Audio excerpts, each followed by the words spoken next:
Welcome to this episode where we dive into a narrative that's bursting with emotion, loss, and yes, divine synchronicities that show how deeply life can shape us. Yeah, wow. It's like the narrative spans from a tender dedication to five life shaping people to vivid spiritual awakenings and miraculous signs, right? Absolutely. What really struck me was the way the author dedicates the book to his mother, his wife, his aunt, his son in law, and even a waitress, each person representing a pillar of love and inspiration. It Right. shows how our relationships mold who we are. And then there's the preface, a sprawling tapestry of grief and enlightenment, where painful losses like a father's passing and a sister's tragic end lead to an awakening. I mean, talk about life changing experiences.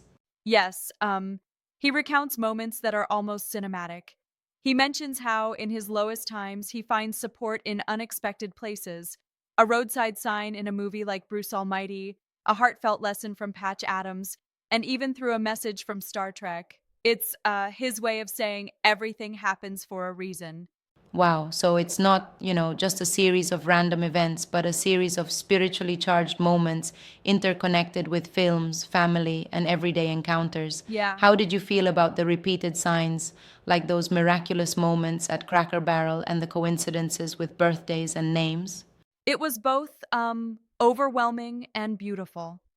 There's this pervasive idea that even when the world feels dark, loss, illness, betrayal, these signs appear as a gentle reminder that the divine is always Mm-hmm. present. It's like the universe is winking at you. Exactly. And the narrative also highlights personal transformation through forgiveness and resilience. For instance, when he faces deep family betrayals and personal breakdown, he ultimately turns to forgiveness inspired by the example of Jesus. That's like a powerful message. Right.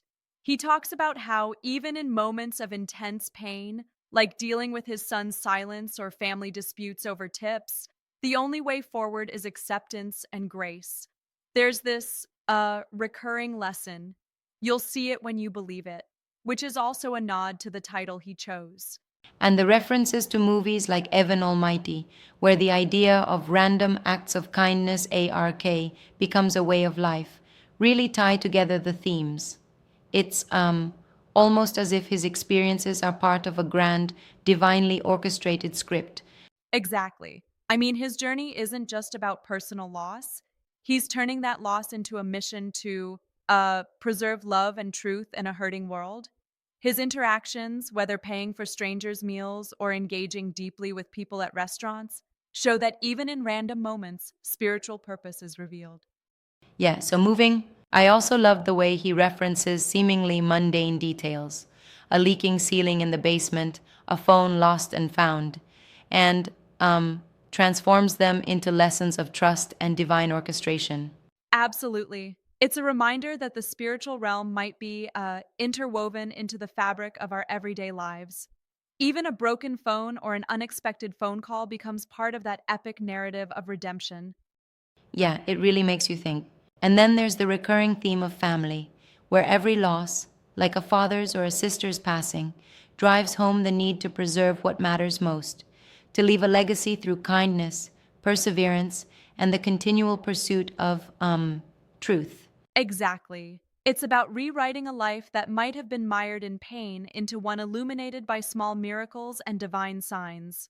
Every interaction, even the humorous or the absurd ones, is like a piece of a larger puzzle. I love that message.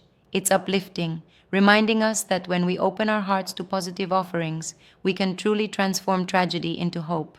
Right. And despite all the complexity and the seemingly endless list of events and encounters, the overarching wisdom is everything happens for a reason and you must accept it. It's a call to look beyond immediate suffering to find the deeper, often inexplicable beauty in the mess of it all. So true. What's even more fascinating is how these stories invite us to be more generous, more forgiving, and to trust in the unseen forces that guide us, even when the world seems to be against us. Yes, the narrative teaches us that even when we feel invisible or unheard, there's a divine network ensuring we're never truly alone, even if our family or society doesn't get it.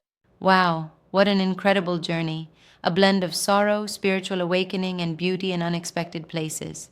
It definitely inspires us to look for the good, to stay connected, and to keep believing in something bigger than ourselves. Exactly. Thanks for joining me in unpacking these deep layers of meaning today.